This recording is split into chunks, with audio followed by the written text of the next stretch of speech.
Um, Good evening. As we said, today we are going to see where ERPA, most test technicians or students are going to be licensed as a technicians.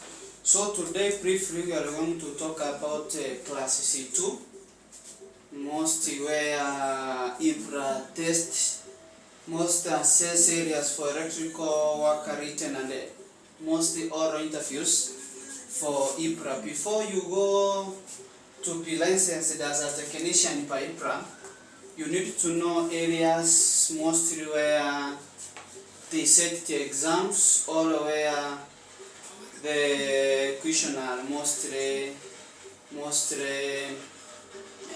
asked from.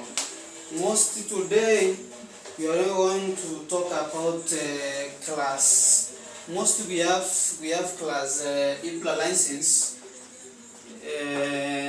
ERPA license. We have number 1. We have class A1, A2. Number 2 we have class A1. Number 3 we have class B. Number 4 we have class C1. Number 5 we have class C2.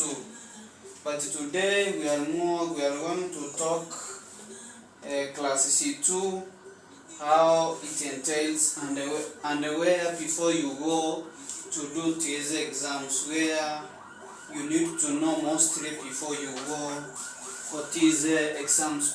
Without wasting a lot of time,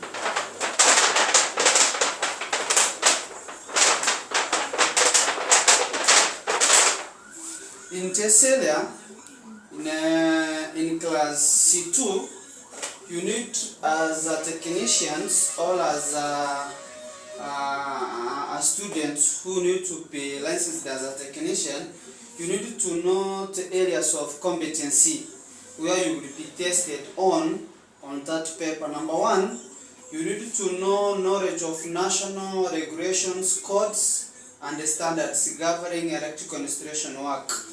That's number 1. That's the first area you need to know before you go and sit for that exam. Number 2, you know very well class C2, it entails a single phase of a low voltage. You need to know the areas where you need to tackle mostly before you go and do that examination. Number 2, you need to know installation of low voltage is a single phase electrical system in the building up to 2 stores in height, including factories and places designed for public entertainment. So in a single phase, you need to put, when you are in a construction site, you need to construct that house to a 2 store a 2 store a building house, and this license you are not allowed to use it in a factory or in public entertainment. Number 3, you need to have just basic principles in electrical circuits such as AC, DC, voltage, current, resistance, power, energy, power triangle, and the basic circuits. This is where you are being tested some simple questions like power. We know power is equals to VI. So you can be asked, you can be given like 20 amperes and 12 you can be given as 120 voltage. You can be told to calculate power. So you need to know how you are required to get power. Another place where you are required to know most is knowledge of electrical terms as a diversity factor, utilization factor, power factor, and protection, discrimination, and selectivity. So you need to know how you need to select your electrical components or devices, even cables. You know very well that 1.5 millimeter square, it is mostly used in lighting circuits. So you will be tested on this one, and the 2.5 millimeter cubic, it is mostly used in sockets, outlets. Another thing you need to know that 4.0 millimeter square, it is being used in shower, but most technicians, they use 2.5 instead of 4. When you will be gotten by April doing this illegal connection, you will see the consequences. Unfortunately, I can tell you for free, your license will be revoked, and you will be nothing will be returned back to you. And the 6.0 millimeter square is used for cooker sockets.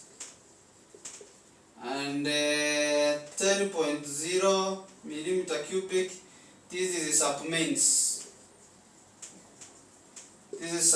So 25 can be used as mains, depending where you are installing your power. So those are things you need to have in your fingertips before going to that thing.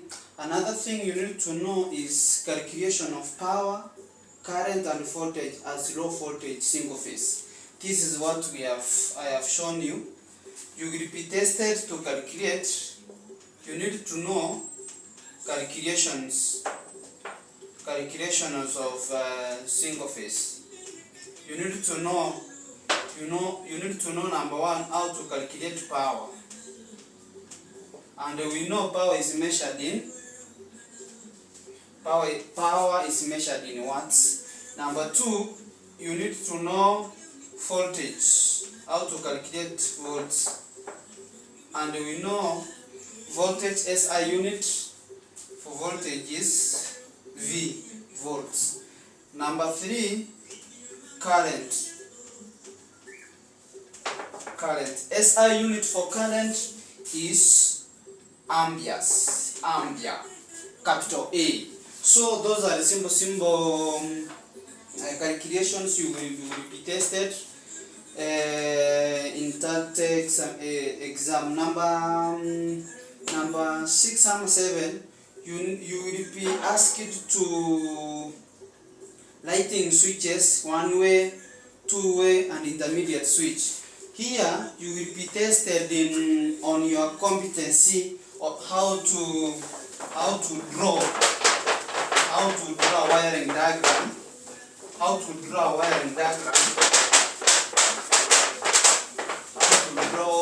very simple wiring diagram. In this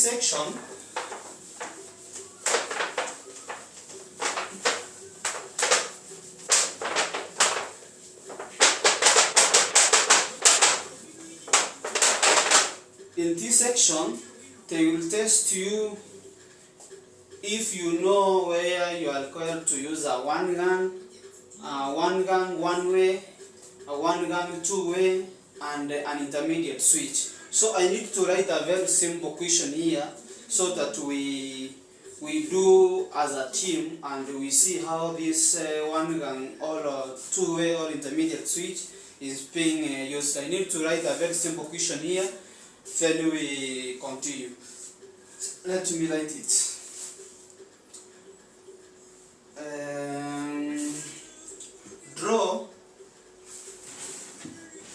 Let me write it here. Number one, draw a wiring draw a wiring diagram. Draw a wiring diagram showing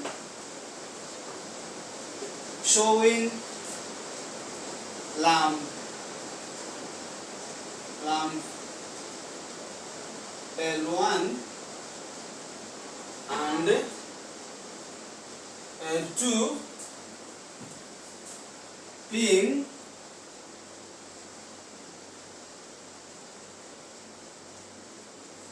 controlled from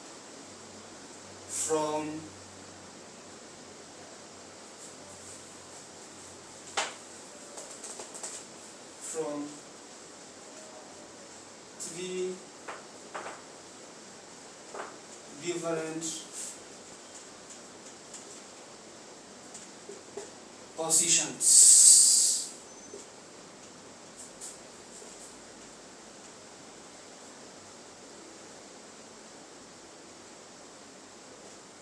You will be asked a very simple question like this one, like draw a wiring diagram showing lamp L1 and lamp L2 being controlled from three different positions.